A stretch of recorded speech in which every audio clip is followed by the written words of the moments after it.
Hey guys, and welcome to my complete and comprehensive guide for Helm. Helm is Nikke's first ever featured character on the Special Recruit banner, and she will also be added to the Standard and Social Recruit banner down the line. In this video, I'm going to break down exactly how you should be using Helm in different team comps, go over her skills and role in detail, and talk about everything you need to know about this new character. Before we begin, if you find this video useful, I would really appreciate it if you could drop a like and subscribe. It does help out my channel a lot, and with that being said, let's jump right in.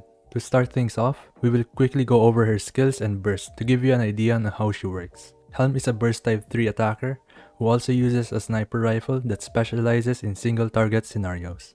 And she also provides a lot of supportive utility for her team, which makes her a good character to fill two different roles. Her burst skill affects the enemy with the highest attack, dealing a significant amount of damage. One thing to keep in mind is that this burst skill has an incorrect description. It says that the skill affects enemies within the attack range, which sort of implies that it will hit multiple enemies, but this actually only hits one enemy on attack. With that said, her burst skill also gives lifesteal to all of your allies, which can let you get away with running a team without a dedicated healer. It scales very high, and it can be the solution to your survivability issues when it comes to your DPS units. Her burst skill is really good, especially in boss fights, and a good example of this is in the Interception.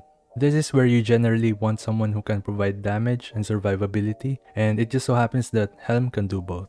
The only downside to her burst skill is that it has a 40-second cooldown, but I do have a few recommendations to help you deal with this, which I will go over in a later section in this video. Moving on, her skill 1 provides more critical rate for your team's normal attacks for 5 seconds, and this can be activated after firing the last bullet in her magazine. This is a very strong ability because it affects everyone in your team, helping you deal more damage overall. And there is also a character that can help you proc this passive even more, which I will mention in the team section of this video. Next up is her second skill. This permanently increases your team's damage to the enemy's weak point, so whenever you encounter bosses that have the red circle targets popping up, you will have an easier time in taking it down, disrupting the enemy's attacks. On top of that, her second skill also buffs everyone in your team by increasing their attack by a significant amount during full burst. This can stack with the other character's buffs, so this passive skill synergizes well with the other character's skills. Now when it comes to upgrading her skills, it really depends on what you feel like you need more for your specific team. If you feel like you need more survivability, then prioritize her burst skill, and if you want more damage for your team, prioritize her skill 1 and then go for her second skill. At the end of the day, you would want to upgrade all of her skills evenly, because all three of them are essential parts of her kit. As you can probably tell from her abilities, Helm specializes in single target scenarios like the Interception, boss fights, and the upcoming co-op stages. But she is immediately outshone by other units outside of that scenario. With all that out of the way, let's finally talk about her optimal team comps and what to look for in your own personalized teams. This is a very important section because your teams will highly depend on how you want to use her. One of the problems that you will most likely encounter is her very long burst skill cooldown. So to compensate for this, Dala, Volume, and Lighter are the best characters to use with her in most cases. All these characters will help you reduce Helm's burst skill cooldown, especially if you use two of them in your team. You can use Lighter or Volume for your burst type 1 slot, and you can use Dala for your burst type 2. Another character that will benefit Helm the most is Private. Her skill 1 will reduce Helm's ammo capacity, letting her proc the critical rate passive more often. This will slightly decrease Helm's personal damage because she will have to reload more often, but in return, she will increase the team's overall damage because of the bonus critical rate.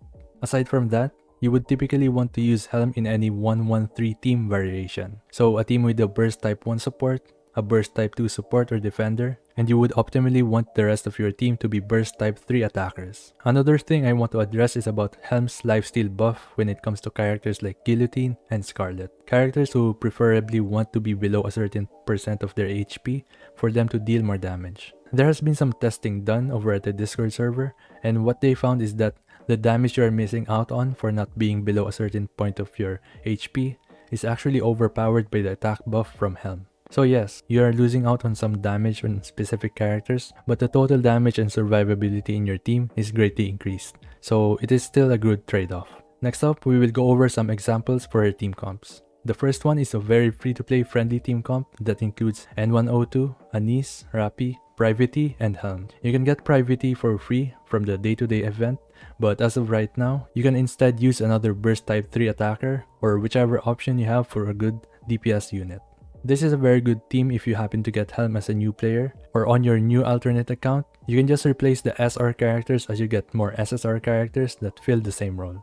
If you want to use Helm's supportive capabilities to its full potential, the teams that she will fit in the best are the ones that have hypercarry units. Most hypercarries in the game have one problem in common, and it's their low survivability. Helm being able to give them both an attack buff and lifesteal is a huge advantage, especially for characters like Scarlet. Helm's lifesteal has high scaling, and on top of the buffs that she gives to the DPS characters who already have a high damage number, she will definitely increase your DPS unit's survivability. At first glance, Helm looks like a character that focuses too much in single target scenarios, but upon closer look, she is more than that, and she can actually be a good supporting unit that will further enable your hypercarry units, especially in later chapters of the game. She provides decent damage and excellent buffs, making her a good unit to slot into your team if you want someone who can do both and make room for another DPS in your team of 5.